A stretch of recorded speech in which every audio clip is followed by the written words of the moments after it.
Voici Vanille, 11 mois. La jeune chienne fougueuse est volontaire de Marie Brast, jeune agricultrice installée depuis 9 mois à Druel. L'éleveuse s'est inscrite à ce stage de dressage avec un seul objectif. Nous, on a des vaches laitières et on a besoin d'un chien pour déplacer les troupeaux de génisses d'un pré à l'autre. On gagne en rapidité de travail et puis en qualité aussi. Décale-toi vers. Le formateur, c'est lui, Denis Malbouir. Le paysan aux 400 brebis donne régulièrement des cours sur son exploitation de 100 hectares. En voilà sur une direction. Allez, droite. Droite. Droite. Voilà. Denis, il éduque le chien, mais aussi nous, puisque c'est un métier quand même d'éduquer un chien. Et donc voilà, il y a vraiment des progrès qui ont été faits, d'un côté comme de l'autre.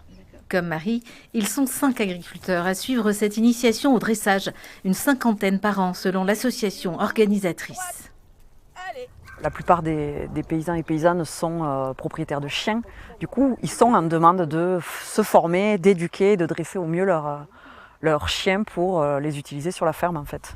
Dresser un chien, c'est l'affaire de plusieurs années. L'objectif, c'est d'arriver à ce résultat-là. Yerda. Là, quieto. Thelma obéit. Guidée par des mots en occitan ou en espagnol, la connivence est optimale avec son maître.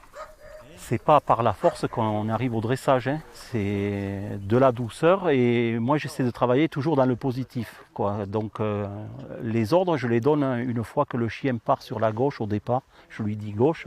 Quand il part sur la droite, je lui dis droite et c'est comme ça, à force de le répéter, qu'il apprend les codes. Et quand il s'arrête, je lui dis stop, voilà. Entre deux formations, Thelma et Denis, son maître, tenteront bientôt de décrocher un nouveau titre de champion de France de dressage de chiens de troupeau.